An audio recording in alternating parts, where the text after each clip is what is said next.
আমি গ্রুপে দিয়ে দিছি তো দাদা তুমি একটু আগে আপনি রিয়েল এমন করছিলেন বাংলাদেশের করতেছি হচ্ছে না ফোন করে আর কে কোন জায়গাতে তারা প্রশ্ন হয়েছে কিনা এটিএম কাউন্টার খোলা হয়েছে, মেডিকেল শপ খোলা হয়েছে, গ্যাসের এজেন্সি খোলা হয়েছে, কিন্তু মানে আমরা নিজেরা ভিতরে হ্যাঁ আমি সামনে পরিচিত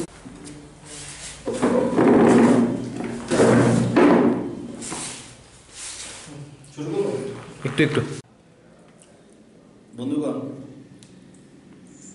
গোটা বিশ্বে এবং ভারতের যে সামগ্রিক পরিস্থিতি, বিশেষ করে করোনা ভাইরাস নিয়ে উদ্ভূত পরিস্থিতি নিয়ে আজকে আমরা ইলেকট্রনিক চ্যানেলে ত্রিপুরার যারা আমরা ইলেকট্রনিক চ্যানেল পরিচালনা করছি, আমরা আজকে টিভি-20 অফিসে আমরা আজকে বসে নিজেদের মধ্যে আলোচনা করেছি কীভাবে আমরা কাজ করতে পারি এবং সর্বশেষ পরিস্থিতি কি।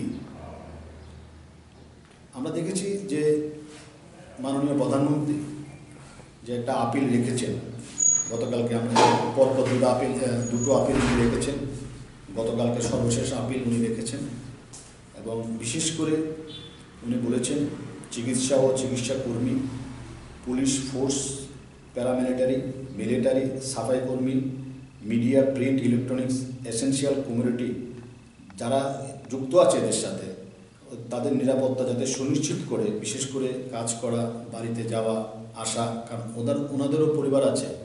আমরা যারা ইলেকট্রনিক চ্যানেলে যারা এখানে ত্রিপুরাতে এখন ইলেকট্রনিক চ্যানেল একটা মুখ্য ভূমিকা নিচ্ছে, দেখা গেছে ইলেকট্রনিক চ্যানেলে প্রচুর লোক এখানে কাজ করছে, অনেকে জীবন জীবিকা নির্ভর করছে ইলেকট্রনিক চ্যানেলের উপরে, এবং দেখা গেছে ওনারা জীবনে ঝুঁকি নিয়ে ফিল্ডে কাজ করছেন। এরকম অবস্থায় যাতে কোনোভাবেই যাতে একজন ইলেকট্রনিক চ্যানেল বা যাদের নাম আমি বললাম তারা যাতে কোনোভাবেই হয়রানির শিকার না হয় তা নিশ্চিত করা, এবং মাননীয় প্রধানমন্ত্রী এবং বিশ্ব স্বাস্থ্য সংস্থা যেটা বলেছেন যে যেভাবে চলা এটা যাতে রাজ্যে ঠিক মতন হয়, এভাবে আমরা রাজ্য সরকারকে প্রয়োজনীয় সব ধরনের সহযোগিতা আমরা করব, আগামী দিনেও করব। এবং আমরা বলবো যে বিশেষ করে যে নির্দেশিকা দিয়েছেন, একদম ইলেকট্রনিক্স চ্যানেল থেকে, প্রিন্ট চ্যানেল থেকে শুরু করে সাধারণ মানুষ, ব্যবসায়ী এবং মন্ত্রী, এমএলএ সবার জন্য একটা গাইডলাইন দিয়ে দিয়েছেন এই পরিস্থিতিতে কি করা, এবং যে গাইডলাইন মেনে যে কাজ শুরু হয়েছে এই কাজকে আমরা যাতে সুষ্ঠুভাবে হয় তা আমরা পাঠক বিশেষ করে যারা দর্শক আছে ওদের কাছে আমরা প্রতিনিয়ত আমরা তুলে ধরব। আমাদের একটাই আবেদন যে দয়া করে আমাদের যারা কাজ করে ফিল্ডে, ওরা খুব কষ্ট করে জীবনে ঝুঁকি নিয়ে কাজ করছেন, ওদের যাতে কোনোভাবে কোনো হয়রানি না হয় এবং ওনারা যাতে নিশ্চিতভাবে রাতে বাড়িতে ফিরতে পারে। কারণ আজকে পুলিশ কর্মীরা যে কাজ করছেন, স্বাস্থ্যকর্মীরা যে কাজ করছেন, ইলেকট্রনিক চ্যানেল এবং প্রিন্ট মিডিয়ার সাংবাদিকরা, সংবাদকর্মীরা, ওনারাও রাত জেগে একই কাজ করছেন। তা আমাদের একটি আবেদন যে আপনারা আমাদের এই বিষয়গুলো নিশ্চিত করবেন। আজকে একটা ঘটনা ঘটে গেছে এবং যাতে এই ধরনের ঘটনা যাতে পুনরাবৃত্তি না হয় এ ব্যাপারে আমি আবার পুলিশ প্রশাসনের কাছে আবেদন রাখছি, আপনারা আমাদের সহযোগিতা করুন, আমরাও আপনাদের সহযোগিতা করব। এই বিষয় নিয়ে রাজ্যের মুখ্যমন্ত্রী বা ডিজির সাথে কোনো কথাবার্তা আপনারা? আমরা আজকে একটা ঘটনা ঘটেছে, আমরা সেবক বচ্চাই আমরা থানাতে গেছি, অনন্ত কথা বলেছেন বারবারই, কিন্তু আমরা আজকে দেখি একটা ঘটনা ঘটেছে, আমরা একটা আবেদন আজকে রাখলাম, আজকে আমরা একটা মিটিং করলাম, পরবর্তী সময় যদি দেখা যায় এরকম ঘটনা ঘটছে এটা অবশ্যই আমরা মাননীয় মুখ্যমন্ত্রীর দৃষ্টি আকর্ষণ করব। আমরা এই মিটিং থেকেও মুখ্যমন্ত্রীর দৃষ্টি আকর্ষণ করছি যাতে এই ধরনের ঘটনা না ঘটে, উনি যাতে পুলিশ প্রশাসনকে প্রয়োজনীয় নির্দেশ দিয়ে দেন। এবং ব্যক্তিগতভাবে আমি পশ্চিম জেলা পুলিশ সুপারের সাথে কথা বলেছি, ধর্মনগরের এসপির সাথে কথা বলেছি এবং উনি বলেছেন যে হাউস আই কার্ড থাকলেই চলবে।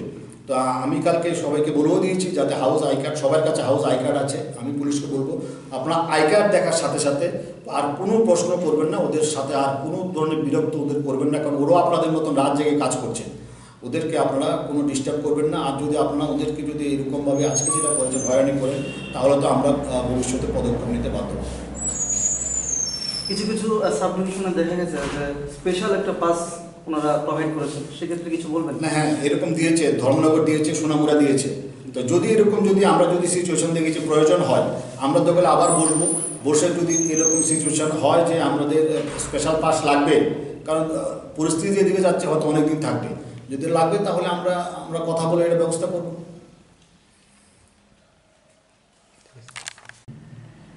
আমাদের প্রত্যেক যারা চ্যানেল এখানে পরিচালনা করেন সব টিভি চ্যানেলের নিচেই স্কল চলছে, নাম্বার চলছে। আমরা রাজ্যবাসীকে বলবো আপনাদের যে কোনো সমস্যা 24 ঘন্টা এই নাম্বার থাকে, আপনারা ওই কনসার্ন অফিসে ফোন করবেন। যে কোনো ধরনের সহযোগিতা আপনারা সংশ্লিষ্ট কনসার্ন যে চ্যানেল আছে ওনার কর্তৃপক্ষ বা ওনারা যারা চালান পরিচালনা করেন ওনাদের কাছ থেকে আপনারা পাবেন। আপনারা নিশ্চিত থাকেন, আপনারা নিরাপদ থাকেন, ঘরে থাকুন। আমরা আপনাদের কাছে সব আপডেট সময় মতন সর্বশেষ আপডেট পৌঁছে দেবো।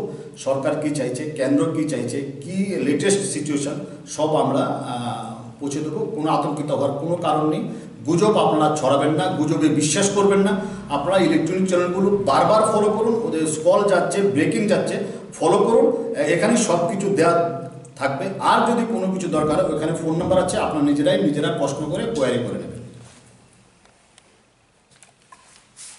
আচ্ছা প্রণব দা, অনেকে সবার নাম্বার সবার নাম্বার যারা চলছিল তারা যদি এই কয়টা দিন আমরা দিয়ে রাখি।